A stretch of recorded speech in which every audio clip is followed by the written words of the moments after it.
আইনশৃঙ্খলা পরিস্থিতি এখন দেশের খারাপ, কিন্তু সরকার এটা স্বীকার করে না। দুঃখজনক, যে সরকারই আসে আইসা বলে যে আগের চেয়ে এখন আইনশৃঙ্খলা ভালো। এই আগটাকে এইটাই আজ পর্যন্ত বুঝতে পারলাম না।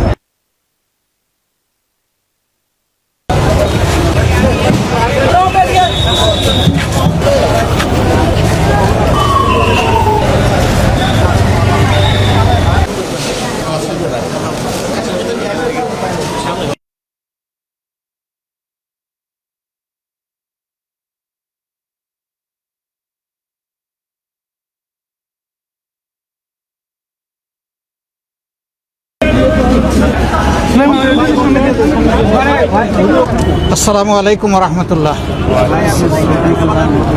আমরা সবাই জানি যে আজ থেকে 2 দিন আগে শরীয়তপুর সদর হাসপাতালে একটা দুঃখজনক ঘটনা ঘটেছে।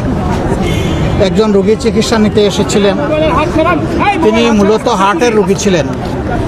তাকে যে অবস্থায় আনা হয় সেখানকার ডাক্তাররা অনুরোধ করেছিল ঢাকায় নিয়ে আসার জন্য, কিন্তু রোগীর পার্টি যারা তারা এটাতে রাজি হননি। তারা চেয়েছেন ওখানেই চিকিৎসা নেবেন। তারা বলেছিলেন যে এই রুগীকে এখানে ম্যানেজ করা কঠিন হবে, আমাদের সব ফ্যাসিলিটি নাই এখানে। বলছে না, এখানেই চিকিৎসা হোক, আমরা এটা চাই। তো তাদের পীড়াপিড়িতে সেখানে চিকিৎসা হয় আমরা যতটুকু জানি, এবং একটা পর্যায়ে রুগী মারা যান। ইন্না লিল্লাহি ওয়া ইন্না ইলাইহি রাজিউন। আমরা দুঃখ প্রকাশ করছি, যিনি মারা গিয়েছেন তার তো কোনো দোষ নাই। আল্লাহ তাকে ক্ষমা করুন, আল্লাহ তাকে জান্নাতের মেহমান হিসেবে কবুল করুন। কিন্তু পরবর্তী পর্যায়ে দেখা গেল যে রোগীর যারা আত্মীয় স্বজন তারা একটু অন্যরকম আচরণ করলেন, এবং যেই ডাক্তারটা তার সমস্ত যোগ্যতা অভিজ্ঞতা দিয়ে চিকিৎসা দিল আন্তরিকভাবে, তারপরেই তারা আক্রমণ করে বসলেন এবং তাকে এমনভাবে আক্রমণ করলেন যে মেরে ফেলার উপক্রম হলো। আমরা এই ঘটনাটার নিন্দা জানাই, এটা উচিত নয়। এইভাবে চিকিৎসকদের যদি তাদের নিরাপত্তা বিঘ্নিত হয়, কোনো চিকিৎসক তো কাজ করতে পারবে না। আর চিকিৎসকরা কাজ না করলে সাফারিংটা হবে জনগণেরই। তা আমরা এই ঘটনার অবশ্যই তদন্ত চাই এবং এটার বিচারও চাই, এই ধরনের অবস্থা যাতে আর না ঘটে। কিন্তু যে লোকটা দুনিয়া থেকে চলে গেছেন, মারা গেছেন যিনি, তার জন্য আবারও আমরা দুঃখ প্রকাশ করি, আবারও তার জন্য মাগফিরাত চাই। তার আত্মীয় স্বজনের ধৈর্য ধরা উচিত ছিল। ওনারা কেমনে বুঝলেন যে চিকিৎসা ভুল বা শুদ্ধ? যদি ভুল হয় তাহলে একটা তদন্ত কমিটি এই ব্যাপারে যাদের অভিজ্ঞতা আছে তারা তদন্ত করে বলবে যে এটা ভুল বা শুদ্ধ। এইভাবে সবাই যদি আইন নিজের হাতে তুলে নিয়ে বিচার শুরু করে দেন, একটা দেশ সভ্য দেশ হিসাবে গণ্য হতে পারে না। আমরা জনগণকে ধৈর্য ধরার অনুরোধ জানাবো। এটা আমাদের দেশের একটা ব্যাড কালচার। ওয়েস্টার্ন সোসাইটিতে ডাক্তারদেরকে বলা হয় নেক্সট টু দ্য গড। আল্লাহ তাআলা জীবন দেন আর চিকিৎসকরা চেষ্টা করে তাদেরকে সুস্থ রাখার, এই জন্য তাদেরকে পরম সম্মানে নেওয়া হয়। আমাদের দেশে বিপুল জনসংখ্যা, সেই অনুপাতে আমাদের চিকিৎসক নেই, নার্স নেই, আদার সাপোর্টিং স্টাফ নেই, সেই নিয়েই আমাদের চলছে। এই ঢাকা মেডিকেল কলেজ মাঝে মাঝে আসি, বিবেকের তাড়নায় মানুষকে দেখতে আসি, তাকানো যায় না। যেদিকে যাচ্ছেন ফ্লোরের মধ্যে রুগীর আত্মীয় স্বজন শুয়ে আছে, এটা কোনো সুস্থ শিক্ষার কোনো পরিবেশ নাই। কিন্তু এটাই আমাদের দেশের বাস্তবতা, আমরা এটাকে অস্বীকার করতে পারছি না। এর কারণ হলো যুগ যুগ ধরে দেশের শাসনভার যাদের হাতে ছিল তারা তাদের দায়িত্বটা পালন করেননি। শিক্ষা এবং স্বাস্থ্য দুইটা হচ্ছে মানুষের অত্যন্ত গুরুত্বপূর্ণ পাওনা, রাষ্ট্রের কাছে, সরকারের কাছে। এটা অবহেলিত থেকেছে, লুটপাট হয়েছে, দুর্নীতি হয়েছে, দলীয়করণ হয়েছে, দলীয় আনুকূল্যে সব কিছু চলেছে। এই জন্য কোনো শৃঙ্খলা ফিরে আসে। আমরা সরকারের কাছে দাবি করব যে এই দুইটা খাতে, শিক্ষা এবং স্বাস্থ্য, বিশেষ করে স্বাস্থ্যের খাতে, মানুষের জীবনের শেষ ঠিকানা হইল হসপিটাল। এই জায়গাটা যেন মানুষ এসে স্বস্তিদায়ক অবস্থায় পায়, বিদায় নিলেও দুনিয়া থেকে যেন স্বস্তির সাথে বিদায় নেয়, যেন উপযুক্ত চিকিৎসা পেয়ে দুনিয়া থেকে বিদায় নেয়। কিন্তু এইভাবে কোনো ডাক্তার বা চিকিৎসকদের পক্ষে কোনো ধরনের সেবা দেওয়া আসলেই চিন্তা করলে অসম্ভব। তারপরেও যারা দিয়ে যাচ্ছেন তাদেরকে আমরা ধন্যবাদ জানাই তাদের ধৈর্যের জন্য।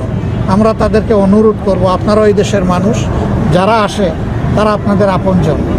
এই আপনজনদেরকে আপনারা আন্তরিকতা দিয়ে যতটুকু ম্যাক্সিমাম পারেন চেষ্টা করবেন। আল্লাহ আপনাদের এই চেষ্টার প্রতিদান দেবেন ইনশাআল্লাহ।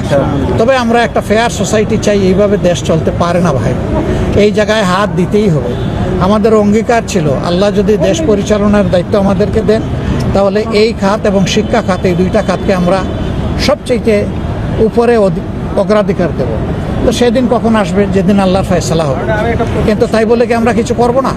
আমরা এই সমাজের জন্য সবাই মিলেমিশেই করব। সরকারকেও আমরা সহযোগিতা করতে রাজি। ন্যায়সঙ্গত কাজে সরকার যতটুকু আমাদের সহযোগিতা চাইবে আমরা পূর্ণ সহযোগিতা দেব, কিন্তু কোনো অন্যায়ের সঙ্গে আমরা হব না। অন্যায় যেখানেই দেখব, অপকর্ম যেখানেই দেখব, সেখানে আমরা কিন্তু প্রতিবাদ এবং প্রতিরোধ গড়ে তুলব। এটাই আমাদের দায়িত্ব। এবং এইভাবে সম্মিলিত প্রচেষ্টায় জনগণ এবং বিভিন্ন দেশপ্রেমিক শক্তির ইনশাআল্লাহ আমরা একটা মর্যাদাপূর্ণ জাতি গঠন করতে পারবো। সেই দিনই কেবল আশা করব যে আমাদের স্বাস্থ্য ব্যবস্থা সুন্দর হবে। তার আগে আলাদাভাবে স্বাস্থ্য ব্যবস্থাকে সুন্দর করার সুযোগ খুবই কম। আমরা সেই দিনটার অপেক্ষায় থাকলাম। আপনারা যারা এখানে এসেছেন আমাদের এই কথাগুলো জাতির কাছে পৌঁছে দিবেন। যে ভাই আহত হয়েছে আমরা তাকে দেখেছি। এই ভাইয়ের নাম হচ্ছে নাসির ইসলাম। তিনি সদর হাসপাতালের চিকিৎসক ছিলেন শরীয়তপুর জেলার। তার জন্য আমরা সুস্থতার দোয়া করেছি, তার প্রতি আমরা সহানুভূতি প্রকাশ করছি। তার মা এবং স্ত্রী এখানে উপস্থিত ছিলেন। আপনজনের এই কষ্ট দেখে যে কারোই কষ্ট লাগবে। যেই সন্তান মা পক্ষ থেকে উপহার দিয়েছিলেন এই সমাজকে যে আমার সন্তান সমাজের পাশে থাকবে, চিকিৎসা দেবে, আজকে সেই সন্তানের চিকিৎসা নিতে হচ্ছে কিছু অসহিষ্ণু মানুষের অপরিণামদর্শী উচ্ছৃঙ্খল আচরণের শিকার হয়ে। এটা খুবই দুঃখজনক। আমরা আবারও এটার নিন্দা জানাই। এটা হওয়া উচিত নয়। এটা হলে কোথাও স্বাস্থ্য ব্যবস্থার যেটুকু আছে এইটাও টিকে থাকবে না, এটাও শেষ হয়ে যাবে। আপনারা সবাই ভালো থাকবেন। আসসালামু আলাইকুম। এর বাইরে কিছু না, এর ভিতরে কিছু হলে যে সম্প্রতি সময় আজকেও পল্লবীতে একটা বাচ্চাকে আইন শৃঙ্খলা যে পরিস্থিতির অবনতি বিষয়টা দেখতেছি, আপনি এটা কিভাবে? সেইভাবে দেখছি। আমরা মনে করি যে আইন শৃঙ্খলা পরিস্থিতি এখন দেশের খারাপ, কিন্তু সরকার এটা স্বীকার করে না। দুঃখজনক। আমি আমার শেষ বক্তব্যে সংসদে বলেছিলাম যে সরকারই আসে আইসা বলে যে আগের চেয়ে এখন আইন শৃঙ্খলা ভালো। এই আগটাকে এইটাই আজ পর্যন্ত বুঝতে পারলাম না। এত ভালো যদি সবার হয় তাইলে এত মন্দ হয় কেন, এত কালো থাকে কেন? আসলে এটা একটা ফাও কথা, একটা ধোঁকাবাজি, জনগণকে প্রতারণা করা হচ্ছে। আসসালামু আলাইকুম।